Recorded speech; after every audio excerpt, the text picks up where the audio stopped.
Bienvenidos a este tercer episodio del método Psicoactúa, en el que vamos a hablar de un tema súper importante para padres. Así que atentos porque hoy han venido a hablar con nosotros Laura Tortosa y Tamara Pascual, psicólogas clínicas sanitarias con muchísima experiencia con niños y adolescentes. Hoy hemos venido a hablar sobre un tema súper importante para los padres y un tema que yo creo que nos interesa a todos los que tenemos hijos adolescentes en casa, nos interesa muchísimo. En primer lugar, a mí me gustaría preguntaros, em, ¿por qué nos cuesta tanto entender a los adolescentes? ¿Por qué pasamos de eso, de que sean nuestros niños y tengamos tanta confianza con ellos, a de repente que pasen a ser completos desconocidos para nosotros?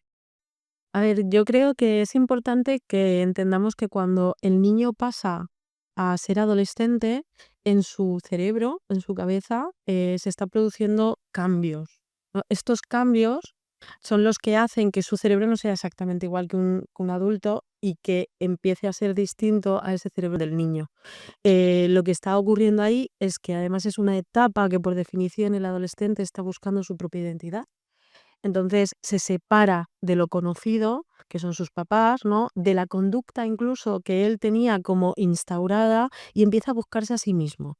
Y se busca a sí mismo en su grupo de iguales, es decir, en sus compañeros, en sus amigos, qué hacen ellos, cómo se comportan, ¿no? Y de ahí que se peguen y se copien tanto y que a veces a los papás nos dé un poco de miedo las compañías, ¿no? Porque en esa etapa empiezan a ser muy influenciables por justo sus amigos.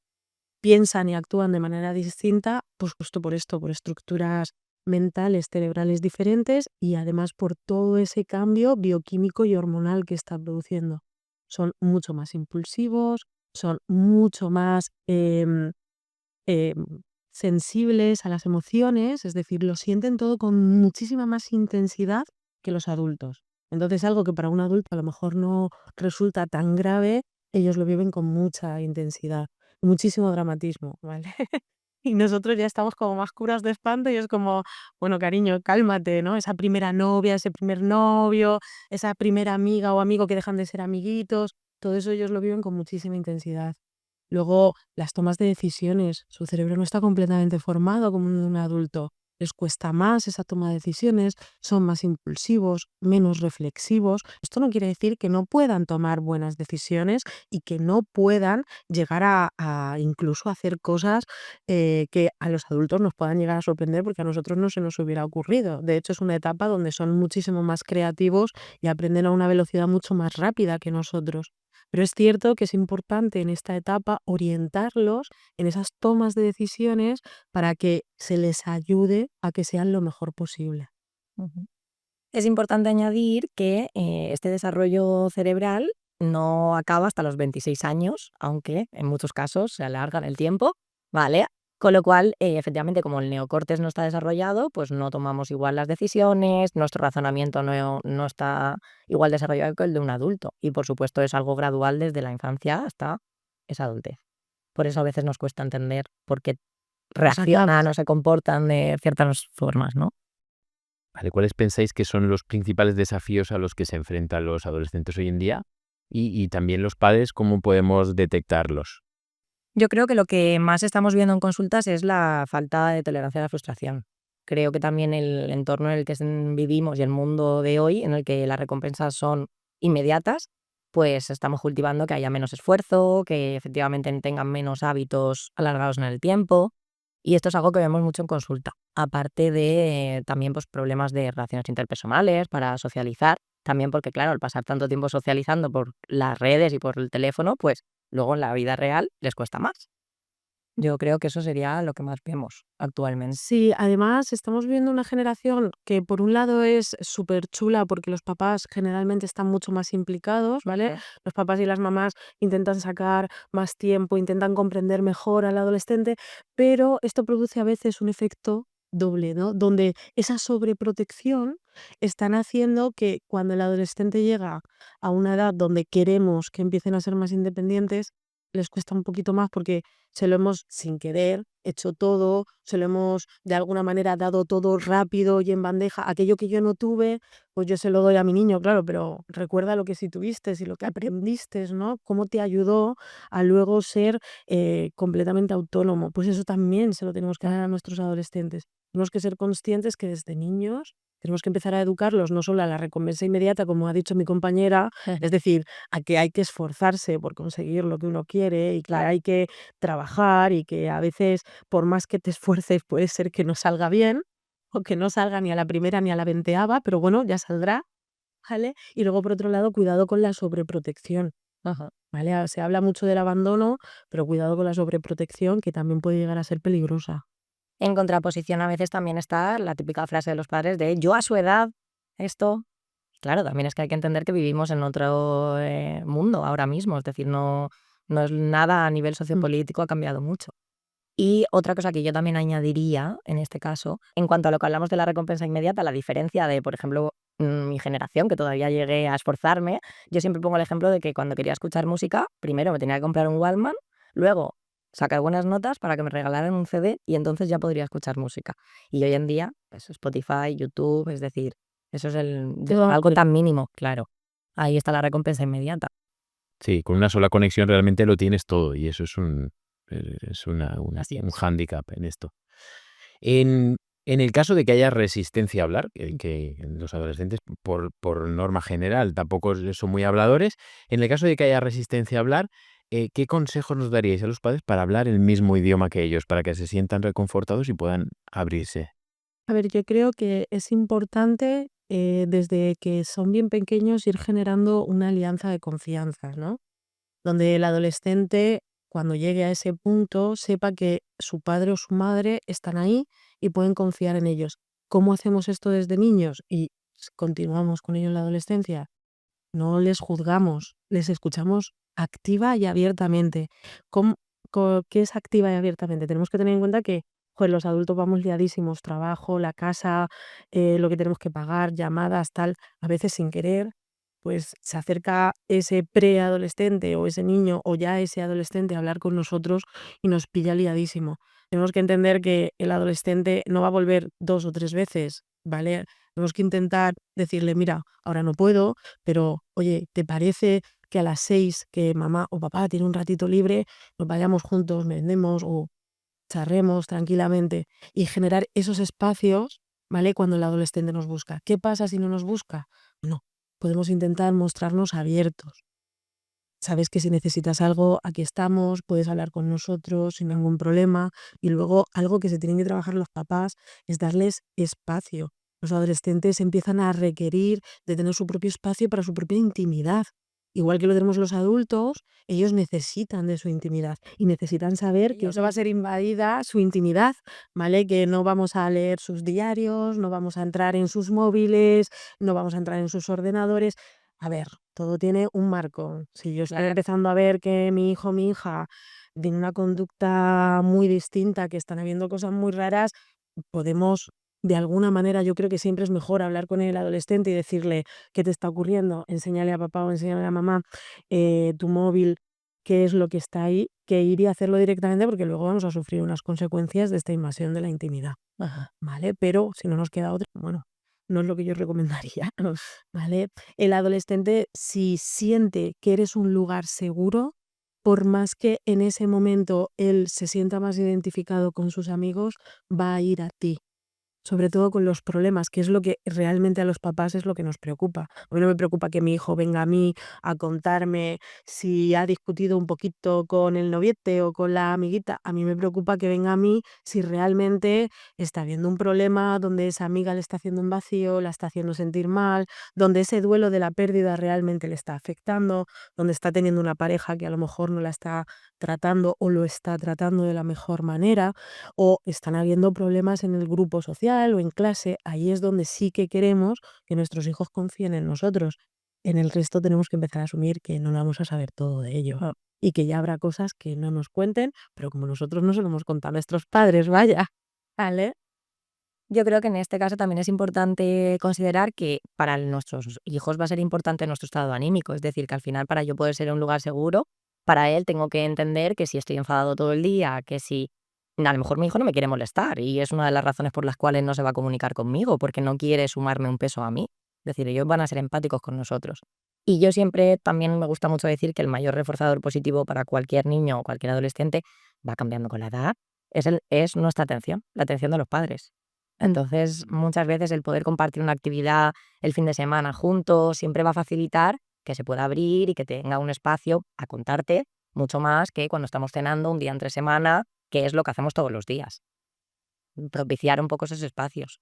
Sí, Bueno, generar tal vez actividades de calidad con ellos que sepamos que también les gustan a ellos, porque a lo mejor yo digo, ay, pues vamos a ir al cine a ver una peli porque de niño le encantaba. No, las tenemos que adaptar a los gustos ya de este adolescente y ahí los adultos tenemos que tener un poco de ojo, ¿vale? Conocer al adolescente que tenemos en casa. Yo qué sé, ya no le gusta la cantante o los dibujitos de cuando era niño, está pasando y nos pueden parecer terribles, pero bueno, vamos a intentar explorar su mundo sin juzgarlo. Y eso es muy importante. Se van a sentir mucho más reconfortados y además van a querer compartir más contigo. también es muy importante evitar comentarios, ¿no? De me has decepcionado, es que fíjate, deberías de ser como tu primo, como tu hermano, yo esto lo veo mucho. La Las comparación, comparaciones, porque claro, ellos se van a cerrar totalmente en banda y van a decir, yo nunca voy a ser como mi primo, con lo cual, por mucho que haga, no me voy a esforzar, si es que nunca voy a tener, digamos, esa aprobación de ellos, ¿no? De mis padres. Eso también es muy importante. Hablando sobre, digamos, en el caso que nosotros sepamos que está pasando o tengamos indicios de que algo está pasando con nuestro hijo, cuando lo traemos a la clínica, ¿qué podemos esperar? ¿Qué expectativas podemos tener? Bueno, aquí vemos muchas cosas, ¿no? Pero yo creo que una pregunta que estamos de acuerdo, Tamara y yo, es la de cuánto tiempo va a durar. Algo que para nosotras, pues claro, es imposible contestar porque va a depender es un acompañamiento cuando trabajamos con adolescentes. Entonces no sabes cuánta predisposición va a tener el adolescente, lo primero, y cuánta predisposición tienen al cambio los padres, que yo creo que esto es lo más importante, porque hay padres que te dicen, toma, haz lo que puedas, y padres que van a llamarte y te van a decir, Laura, ¿qué puedo hacer yo? ¿Qué tendría que mejorar para intentar que mi hijo mejore también, ¿no? Entonces ahí tú ya ves que efectivamente son unos padres con los que vas a poder ir dándoles pautas y van a poder hacer cambios ellos también para ayudar a su hijo. En cambio, en otras situaciones, pues solo es él el que tiene que cambiar, es que estoy harto, no lo aguanto, y desde ahí, pues obviamente el tratamiento va a llevar mucho más tiempo, porque también hay que concienciar a los padres de que ellos tienen que mejorar. bueno, yo creo que es importante además que entiendan los padres que los psicólogos no somos educadores, Claro. ¿vale? Somos, como bien ha dicho mi compañera, somos acompañadores de una situación donde el adolescente está pasando por un mal momento o necesita una ayuda en algún aspecto o en alguna área de su vida.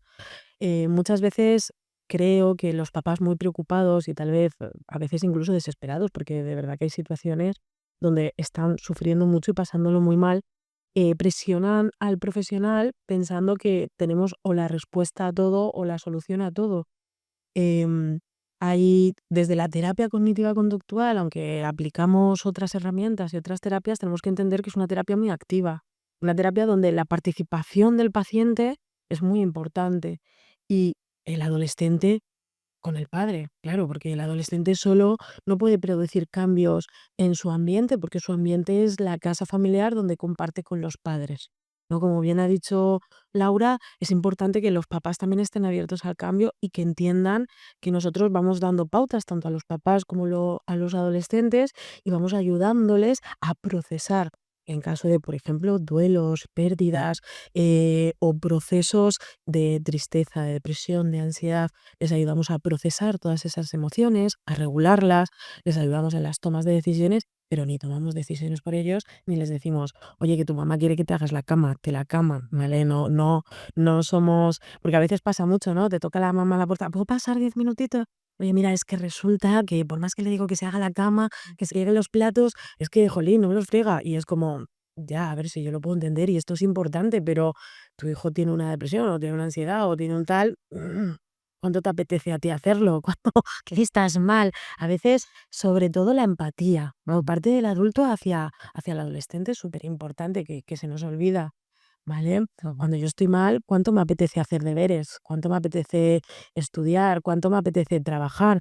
Vale, es verdad que nosotros ya tenemos un sentido de la responsabilidad, que hemos ido generando, cultivando con los años. Y entonces me puedo encontrar mal, pero me tengo que ir a trabajar y ya está. Pero los adolescentes no. Están cultivando ese sentido de la responsabilidad y entonces les cuesta un poquito más. Nosotros los podemos ayudar, pero no hacemos magia, vaya, no le vamos a decir, oye, que tu mamá quiere que te hagas la cama, por favor. Que vemos mucho, ¿no? Cuando dicen, díselo tú, a ver si a ti te hace más caso. Sí, eso es, sí, claro, eso es algo que siempre dicen, ¿no? ¿Y por qué a mí me va a hacer más caso que a ti?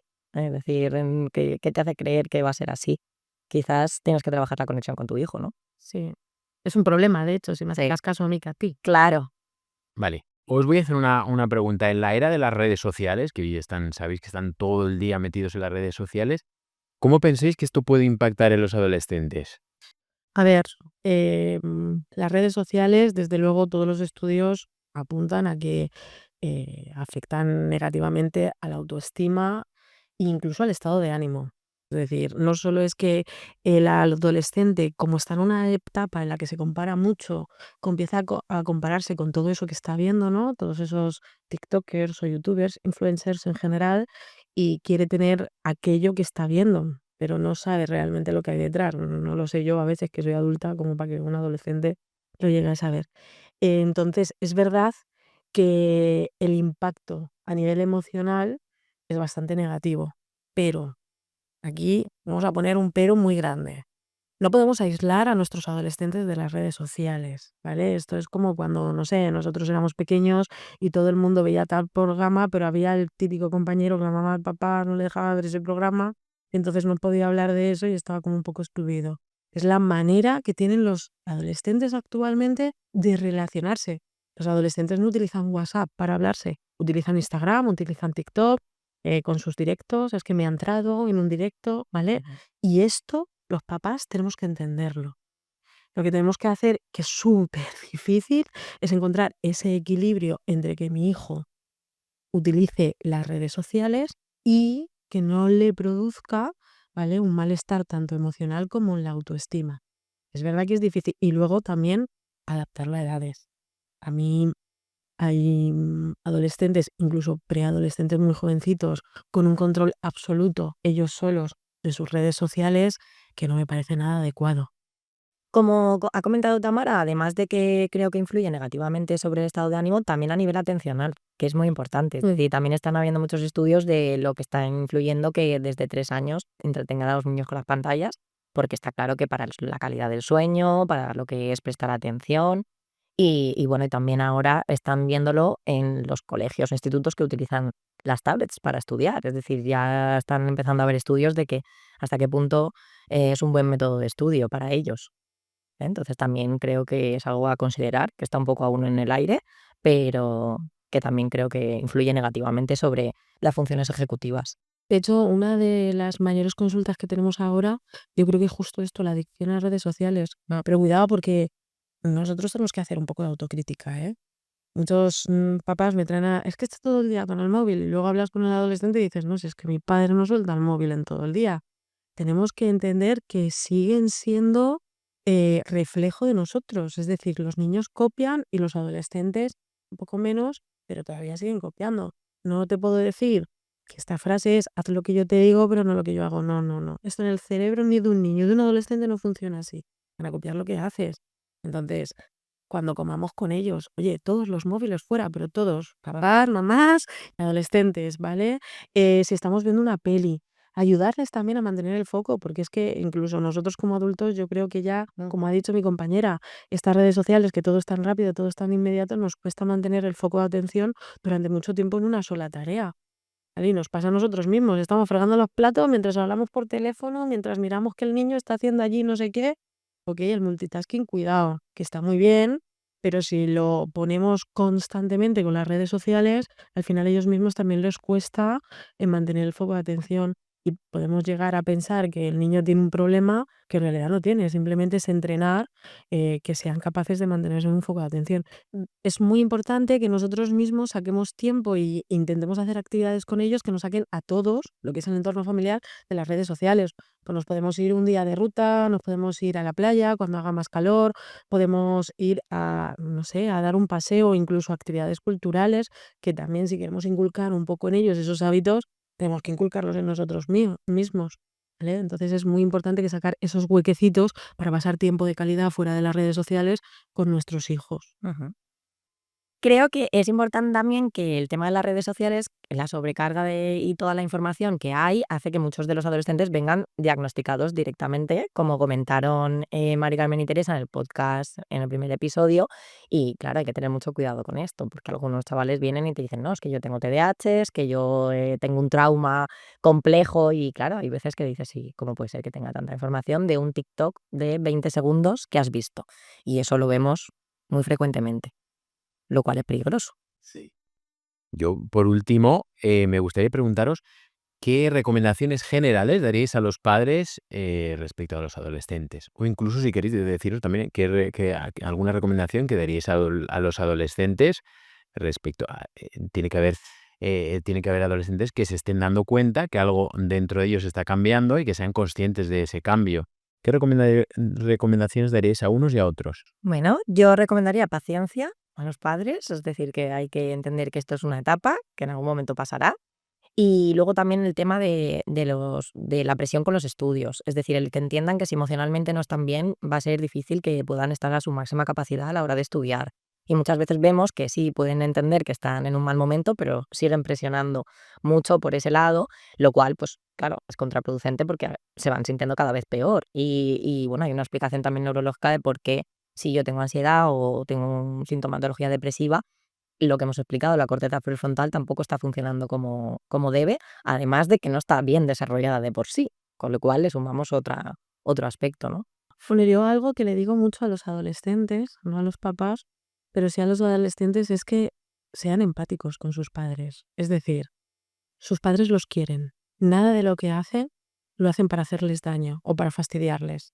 ¿Vale? Yo todavía no he tenido ningún padre que me diga, toma, ya le jodió la vida a mi hijo, lo he conseguido. Esto no es así.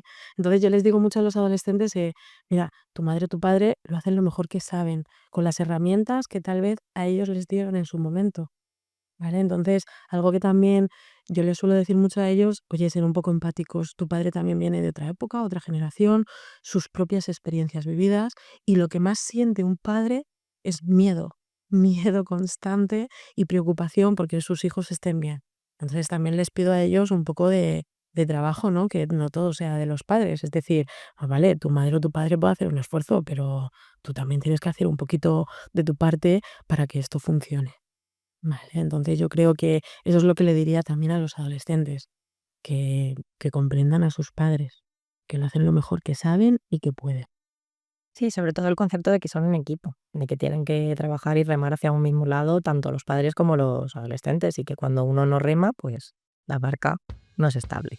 Espero que este episodio os haya gustado tanto como a mí, que os sirva y que si tenéis cualquier duda o cualquier consulta la escribáis aquí abajo en los comentarios y sobre todo que os suscribáis a nuestro canal y periódicamente iremos subiendo más vídeos con más profesionales de Psicoactúa.